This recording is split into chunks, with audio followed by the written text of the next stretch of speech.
He sat in his apartment in Florence in the winter of 1494.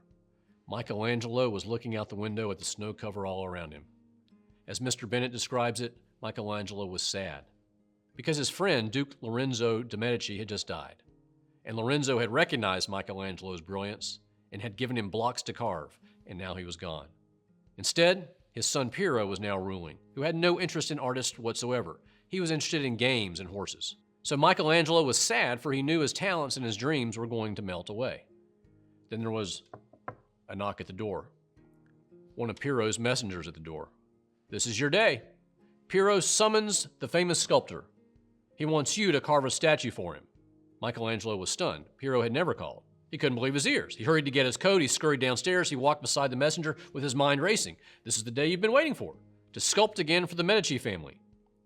Moments later in the palace, Piero, surrounded by friends, greeted him with a cheer and said, "You probably thought we'd never call you, but today we have need for your talent. You do have great talent, do you not, my friend?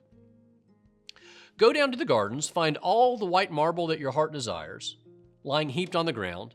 I'm giving a dinner tonight, and I want guests to see one of your brilliant statues. Of course, tomorrow the sun will do away with your hard labor, but nothing lasts forever." Michelangelo was stunned. He, the pride of Florence, was supposed to build a statue out of snow. The anger welled up in him. His chest heaved, his throat clenched. He glared at the laughing crowd. He felt ashamed. They were wasting his talent and mocking him.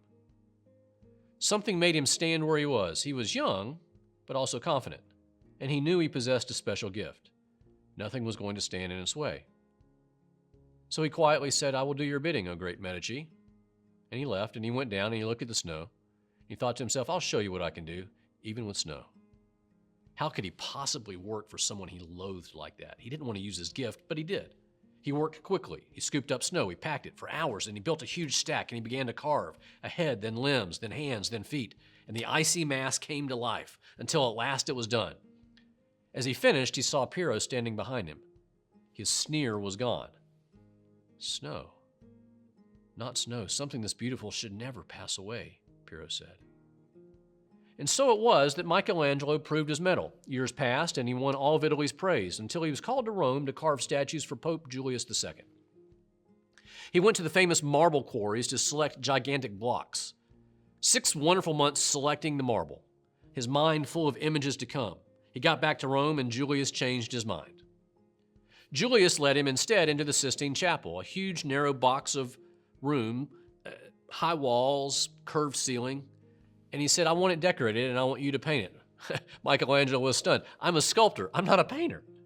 "Well, didn't you learn to mix colors in the studio of your master? Don't you remember the lessons he taught you?" "I haven't painted in years. Get Raphael to do it. He's skillful with a brush." "Nonsense. He's busy. I've seen your drawings. Nobody can match them." It's an age-old argument. It's not what I really want to do. Michelangelo looked up. 10,000 square foot ceiling to be filled with pictures. It would take months, while the marble lay useless. This isn't what I want to do. He choked back his rage and his disappointment again. But he consented. With a heavy heart, and up the ladders and the scaffolding went. It was torturous work.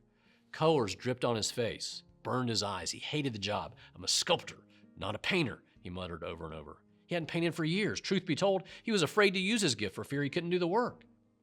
He asked others to help, but he found them to be more of a hindrance than a help. He erased what they had done, and he worked alone, and he saw no one but the color grinder and the Pope. If it had to be done, it would be done right, he told himself. In silence and solitude, he lay there on the scaffolding painting. Then, to his horror, the surfaces began to mold.